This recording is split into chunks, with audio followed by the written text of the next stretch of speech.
think most any priest would share with you, if we could, the experience of somebody coming to confession after many, many years, and after greeting them warmly and welcoming them, as did the father of the prodigal son, we might ask in a non-accusatory fashion, what took you so long to come to the sacrament?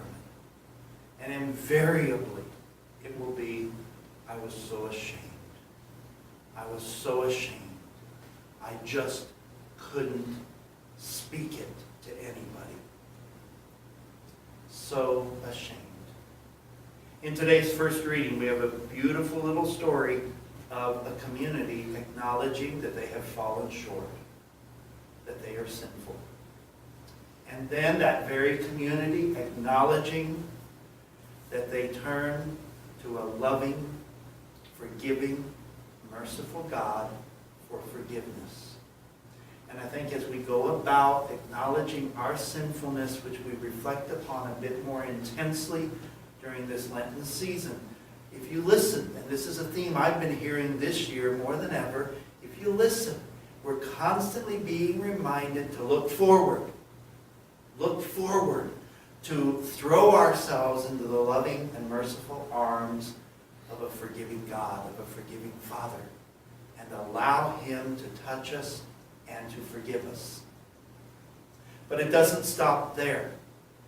Notice what today's gospel does, which again is a theme I'm hearing very loudly this Lent, after 61 previous Lents, and that is that this dynamic of confession of sinfulness and throwing ourselves into the merciful arms of God isn't just about God and us.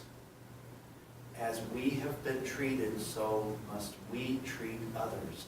And our Lenten penance must always, always have that outward-looking aspect so that it doesn't just become a Jesus and me, inward-turning, selfish, egotistical act of sacrifice. Doing something wonderful for God. The most wonderful thing we can do for God is to love our brothers and sisters and tend to those in need. And so after acknowledging our sinfulness, throwing ourselves in the merciful arms of God, we are now called by our gospel to be merciful just as your Father is merciful, and to have our hands always extended to receive those in need of being forgiven and healed. So please join with me this morning in praying for the grace of all three of those things. The grace of honesty about our brokenness, but the trust, Lord, do not deal with us according to our sins, and He does not, but also to be able and willing to deal with others with the mercy, compassion, and love with which the Lord always deals with us.